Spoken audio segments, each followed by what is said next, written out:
right, brake lights. Watch out for that. Good job. This is a Sportster.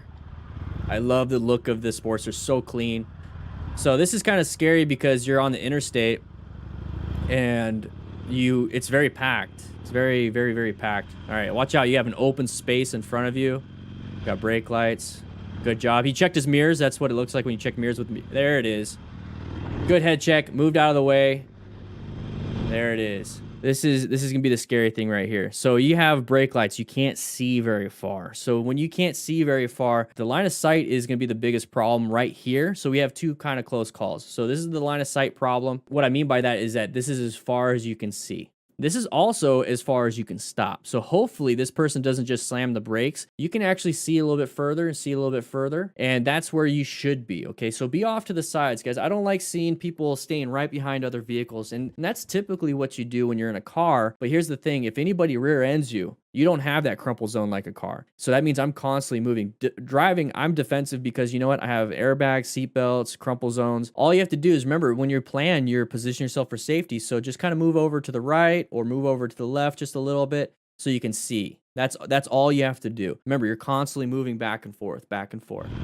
Right here, this is what I'm concerned about is that we have this big open area, okay? Now, this is a good space cushion, so have it. Keep it, keep it, keep it, keep it.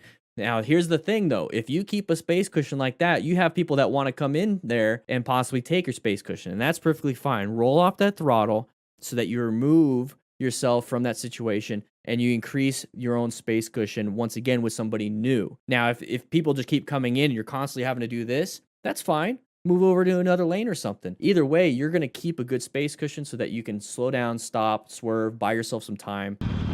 There it is, head check. Nobody there. That head check is going to give himself a good orientation to move. Observe, orient, decide, and act. Plan, position yourself for safety, locate hazards, adapt to hazards, navigate threats. Him being able to know where things are at allows him to move. Okay, a lot of car drivers feel like they know where things are at and they just change areas, change lanes, but they don't know because they have blind spots. We don't have a cage that blocks things, so if we do this, we can see everything, especially with our peripheral. All right, so right here, uncommon thing in a common situation right there. Good job. He's covering his brakes.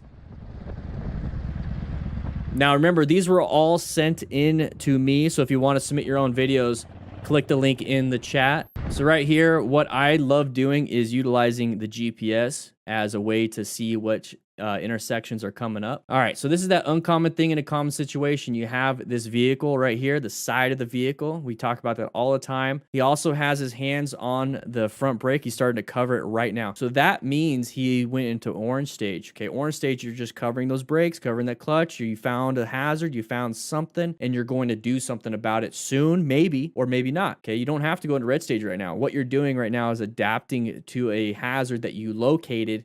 And now we're going to position ourselves for safety with that adaptation. So right here, what he did was he kept going at the same speed, maybe decelerating a little bit by not giving it a lot of throttle, but he's getting himself close. Now, right here is when I want to make my decisions. I don't want to get up to where he went to and then start making decisions. Once if that vehicle stays there, and now the person behind you isn't paying attention because all you did was roll up the throttle, there's no brake lights. So now they're not paying attention and boom, smashes you because you're waiting for that van. So right here, what I would do is pump the brakes a little bit. Instead of maybe the front brake, maybe tap it with your rear brake, actuate that light. And all you're doing is slowing down right now so that you can make decisions about anything later. Who knows? Maybe this vehicle is just going to stay there. So right now, we just closed this massive gap. Okay, we just closed this gap. And this is what I'm trying to get at is that now what do you do? If something emergency happened, what do you do now? So nighttime riding, very scary situation with a yellow light. Oh, shit. So we got somebody that just decided to run that red light. So right here, I just want to point out this one spot right here. This right here I absolutely like about what this rider did. Originally was in lane position 2, but we're getting up to this yellow light. And then he moved over to lane position 3. Now, I say that all the time. There's multiple reasons why you should move over. One, you have that oil that's being dropped from cars in lane position 2 at red lights, at stops, at everything. So if you accidentally take off and give it a little bit too much throttle, that rear tire is going to spin on some oil. You might lose some traction, or you stop there, you put your foot down, your foot loses traction, and you dump the bike, possibly, you know, maybe breaking an ankle. It happens. The third reason is exactly what happened here, is that I will put myself almost in a lane filtering position off to the side, because if any dum-dums decide to not stop or slow down, hopefully they're going to go ahead and go around me. That's going to give them the opportunity to have an escape path. Okay, remember, car drivers don't want to hit anybody. They need escape paths, but the thing is, they need big ones. We need small ones. So if you give them a big escape path, if they're being dum-dums, they will take it. Path of least resistance. You know, that's something I learned in firefighting with smoke and everything. So path of least resistance is what they're going to take, hopefully. So he moved over to the side and stopped, and then we got this truck that's going to go, okay? So good job on this rider for positioning himself for safety. I used my GPS exactly for that reason right there, so I can see what's happening. He did a great job. Oh, shit.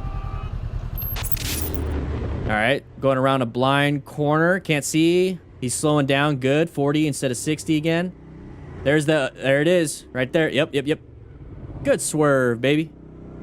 Good swerve. So right here, I'm really concerned about anybody coming out. Now, they probably have a stop sign, but still, I never trust that.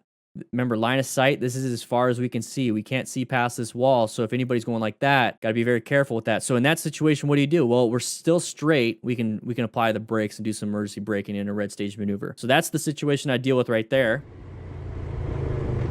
So you see how this is a blind turn? Think about that when you're out in the twisties, okay? When you're out riding in the mountain, you have trees, right? But right here, we have in-town stuff, okay? So we have this wall right here. Now, what is our escape paths? We go into oncoming traffic, or we hit the wall. So in this situation, go slow. Go slow. Don't assume no one's there. Always assume somebody is there, so you're going as slow as possible with your skill, okay? Maybe his skill is really high, so he's able to stop in the middle of a turn like this. All right, as soon as you see that, so you can gauge if he's going fast. If he's going fast or not slowing down, that means he's continuing. If all of a sudden he's just stopped or he started to slow down a little bit, more likely he's getting ready to do something. And then right here, what we have is an intersection. So if this person is slowing down, they're making a choice to do this or this, okay? So if that's the case, one of those options is going to give us a bad situation of a path of travel violation. So right here, we're in the middle of a turn. It's pretty scary. What are you going to do? Well, you can straighten it up and apply the brakes, or you can continue on right here. In this situation, you have a split second, and I mean it, a split second, to be like, where's my escape path? Can I make this turn? Can I do this? Can I stop in time? What can you do? And those are all things that you should practice when you're out in a parking lot, utilizing your situational awareness and fundamental skills combined, okay? So right here, he's going to go ahead and swerve. He made the choice to swerve. So now he's away from that hazard, okay? So he swerved, boom, done. Now what do we have? We hit this curb. We have another threat, another hazard that we have to swerve around. So it's not just about swerving once. You have to swerve again to get back into that original path of travel you're in. So right here, he did a great job of, oh crap, I got to do something because now I'm going to hit the wall. That right there is what's getting people. They can swerve out of the way, but they don't swerve back because they're focused on what happened right there. But now they don't know what to do because their escape path was only one item at a time, one spot at a time. You have to look really far ahead. You have to look 4 to 12 seconds ahead. So it's like I swerve around here, but I know 6 seconds ahead from here that if I did that, I would have to swerve around this. So you have to have a game plan. So he did a great job though. Amazing job. Swerving left and swerving right. Watch this. Swerve left, swerve right. Kept himself on the road. Amazing job. All right, night riding. Very careful. You see how the lights are kind of blinding? We're in a car right now. Car turns in front of somebody. Didn't do progressive brake pressure. Didn't slow down and stop in time. The car driver shouldn't have done that.